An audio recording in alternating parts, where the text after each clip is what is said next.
নমস্কার সবাইকে।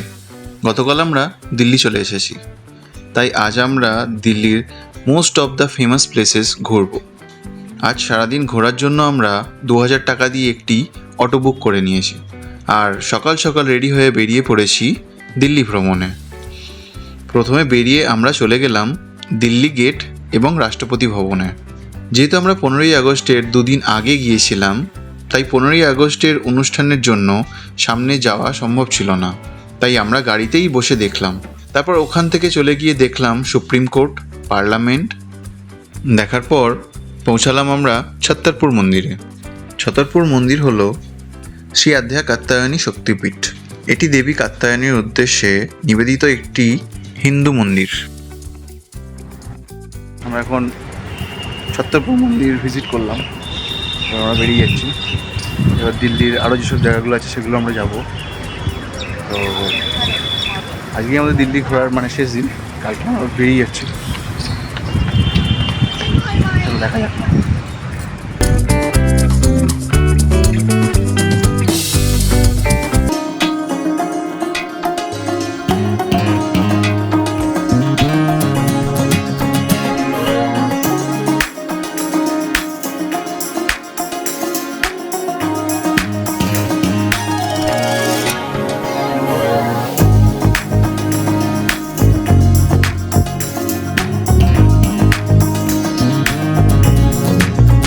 তারপর চলে গেলাম সোজা কুতুব মিনারে।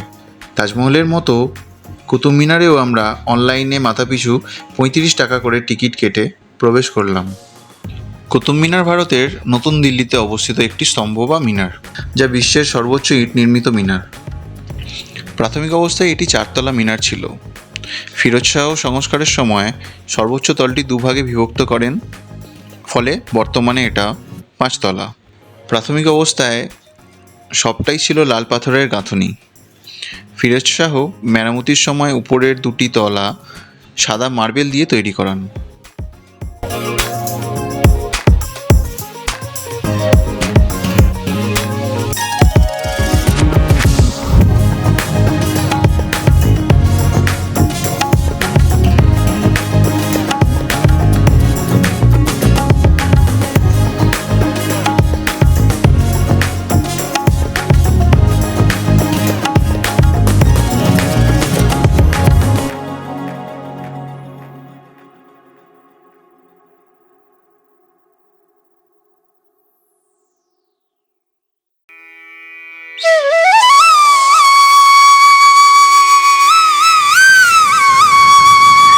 আমরা জাস্ট কুতুব মিনার পুরোটা দেখে কুতুব মিনারে গিয়ে আপনারা যে যে সৌধগুলি দেখতে পারেন সেগুলি হলো আয়রন পিলার,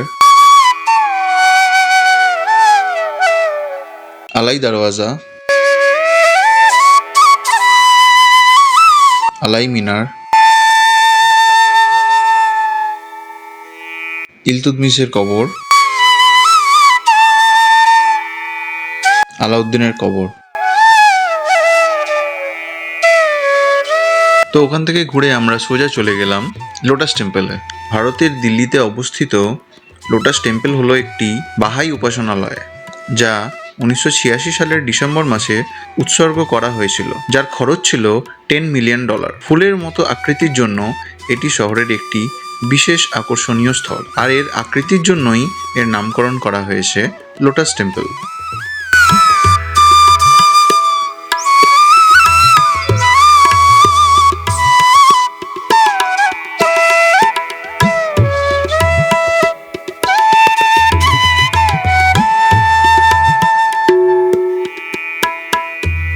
তারপর ওখান থেকে বেরিয়ে আমরা চলে গেলাম রাজঘাট, অর্থাৎ যে জায়গায় গান্ধীজিকে দাহ করা হয়েছিল। কিন্তু গিয়ে বিশেষ লাভ হলো না, কারণ অন্য জায়গার মতো এই জায়গাও 15ই আগস্টের কারণে বন্ধ ছিল। তারপরে আমরা চলে গেলাম লালকেল্লায়। সেখানেও 15ই আগস্টের দিন মোদিজি আসবেন, তাই তার ব্যবস্থা চলছে, সেই জন্য সম্পূর্ণরূপে আজ বন্ধ লালকেল্লা।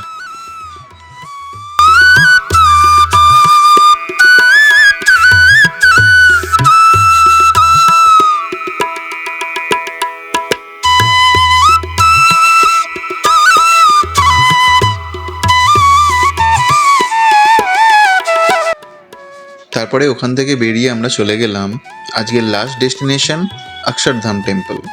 অক্ষরধাম টেম্পলের সম্বন্ধে বলতে হলে বলতে হবে টেম্পলটি ছিল ভীষণ সুন্দর, কিন্তু এখানকার রুলস এবং রেস্ট্রিকশন ছিল ভীষণ স্ট্রিক্ট। কিন্তু এই মন্দিরের ভিতরে কোনো প্রবেশ মূল্য ছিল না। লাইনে দাঁড়িয়ে একটি ফর্ম ফিল আপ করে এখানে ব্যাগ এবং মোবাইল জমা করতে হয়।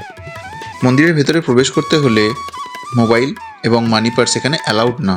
এছাড়াও এখানে হাঁটুর ওপর কোনো পোশাক পরে প্রবেশ নিষিদ্ধ। আপনারা দিল্লি এলে কী কী জায়গা ঘুরে দেখতে পারেন তা তো বলবই, কিন্তু তার আগে বলে রাখি আপনারা দিল্লি 2 দিন সময় নিয়ে ঘুরবেন, তবে ভালোভাবে পুরোটা ঘুরতে পারবেন। দিল্লিতে ঘোরার জায়গাগুলি হলো, প্রথম দিন আপনারা ঘুরতে পারেন বিড়লা মন্দির, ছত্তরপুর মন্দির। ছত্তরপুর মন্দিরের ভেতরে বাবা নাগপালের সমাধি মন্দির।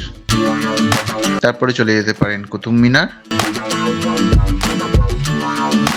লোটাস টেম্পল, দিল্লি ইস্কন মন্দির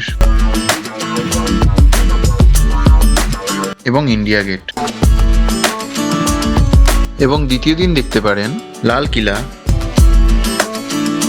এবং লাল কিলার ভিতরে দেখতে পারেন দেওয়ানে আম, দেওয়ানে খাস, মতি মসজিদ, রংমহল, মুমতাজ মহল, নহবত খানা, ফার্ম হাউস, হীরামহল। তারপর ওখান থেকে চলে যেতে পারেন রাজঘাট, নিউ দিল্লি জামা মসজিদ এবং অক্ষরধাম টেম্পল।